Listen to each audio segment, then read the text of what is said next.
Assalamualaikum warahmatullahi wabarakatuh. Bapak Ibu sekalian, kali ini saya akan mengkaji terkait dengan koneksi antar materi modul 1.4. Bagaimana materi yang kita pelajari di modul 1.4 ini ada keterkaitan dengan modul 1.1, 1.2,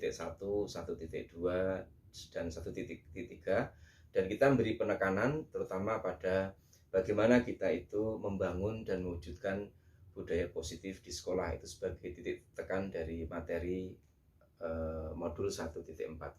Baik, budaya menurut saya ini memang menjadi basis semua kesuksesan. Budaya yang baik, budaya yang positif akan melahirkan kesuksesan dan keberhasilan serta prestasi yang luar biasa. Tetapi kalau budaya negatif, budaya yang tidak baik tentu akan tidak melahirkan apa-apa gitu, tapi justru membangun kerusakan. Nah, kita memang perlu belajar dari sekolah-sekolah yang bagus, praktek-praktek baik dari negeri yang lain atau sekolah-sekolah yang lain. Misalnya satu contoh, ada satu buku judulnya In Teachers We Trust, karangan Pasi Salberg dan Timothy D. Walker. Buku ini memaparkan bagaimana sekolah-sekolah di Finlandia itu membangun budaya positif di sekolah. Sehingga dari budaya positif itu muncullah rasa percaya, rasa saling percaya, kemudian membangun kerjasama, kolaborasi antar guru dengan kepala sekolah, dan semua warga sekolah termasuk orang tua. Dari situ kemudian terbangun rasa percaya. Dari rasa percaya itulah kemudian pendidikan dan pembelajaran itu bisa berjalan dengan menyenangkan, dengan nyaman, aman, dan lingkungan sekolah itu enak untuk nyaman untuk proses pembelajaran bagi para siswa. Nah, kali ini modul 1.4 itu kita berbicara tentang itu, yaitu bagaimana mewujudkan budaya positif di sekolah. Ini semua didasari oleh filosofi dan pemikiran Ki Hajar Dewantara. Kalau Bapak Ibu membaca buku ini kumpulan tulisan pemikiran Ki Hajar Dewantara, judulnya bagian pertama pendidikan karya Ki Hajar Dewantara. Luar biasa, dan ini diantaranya yang menjadi basis atau dasar dari penulisan modul 1.1.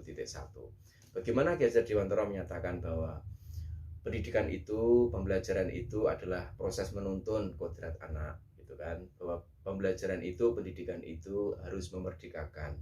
Jadi anak itu merdeka, tidak tergantung dengan pemikiran, tidak mudah kepincut itu bahasa Indonesia, atau tertarik dengan pemikiran orang lain, tetapi mereka itu mandiri, bertanggung jawab atas dirinya sendiri. Dan kalau kita kaitkan dengan budaya ini, bagaimana mereka bisa menciptakan atau membangkitkan motivasi internal. Nah, berikutnya kita concern ke 1.4, modul 1.4. Peran kita sebagai guru pembelajar, peran kita sebagai guru penggerak, kita yang sudah membangun visi sebagai guru penggerak itu kita terapkan di modul 1.4 ini. Di 1.4 kita membahas misalnya terkait dengan disiplin positif, kemudian bagaimana kita harus menerapkan teori kontrol, teori motivasi, yang di situ tekannya adalah bagaimana kita membangkitkan motivasi internal, yaitu untuk menghargai diri sendiri, bagaimana itu kita bisa bangkitkan kepada anak-anak, pada diri murid. Lalu apakah hukuman dan penghargaan itu masih efektif untuk membangun misalnya budaya ya positif atau disiplin dan seterusnya.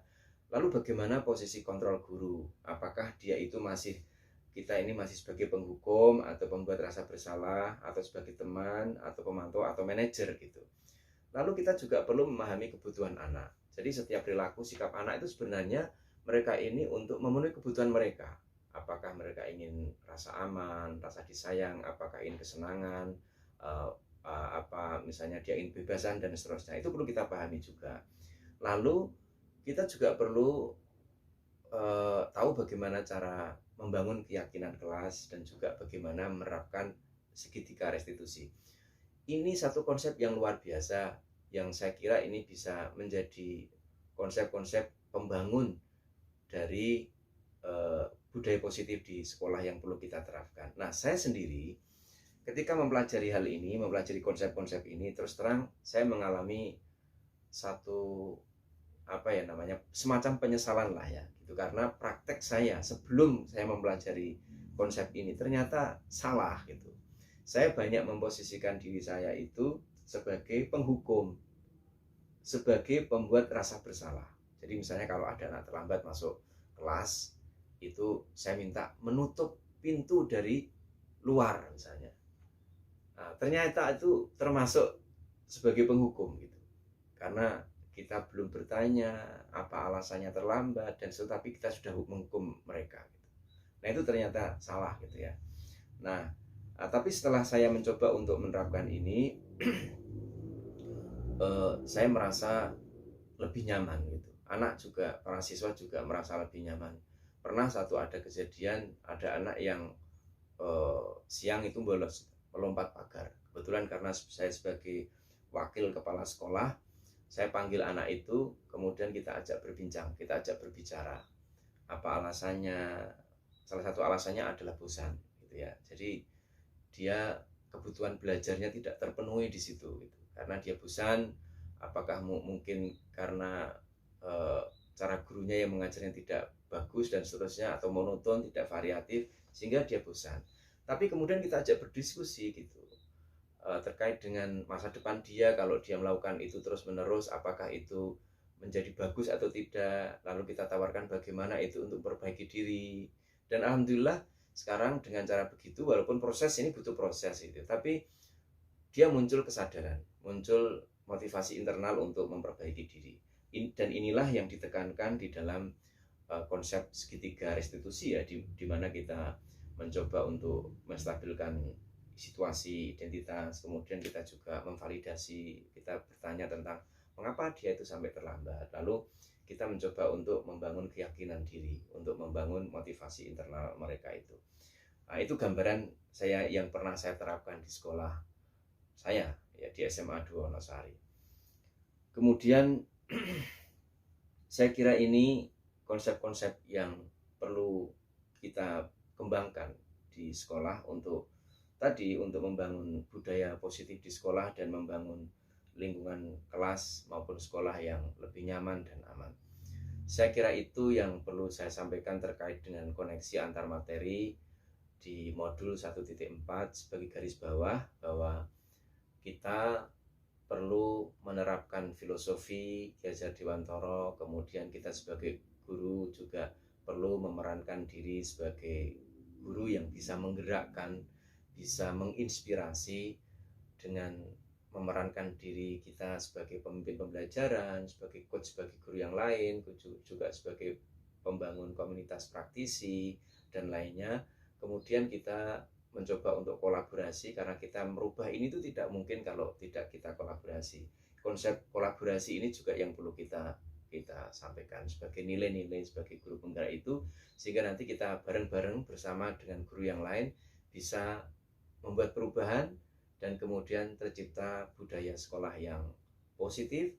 Dan sekali lagi, dari budaya sekolah yang positif itulah kita akan memberikan kenyamanan belajar, dan kalau sudah nyaman belajar maka prestasi belajar itu juga akan meningkat. Dan itu yang sudah dibuktikan oleh penelitian-penelitian, dan diantaranya termasuk buku-buku ini. Misalnya saya punya ada 2 buku, misalnya Teach Like Finland, kemudian In Teachers We Trust. Semuanya menggambarkan bagaimana budaya positif itu bekerja dengan baik untuk kesuksesan dan prestasi sekolah. Demikian kajian koneksi antar materi modul 1.4 ini, semoga bermanfaat. Terima kasih. Assalamualaikum warahmatullahi wabarakatuh. Salam guru penggerak.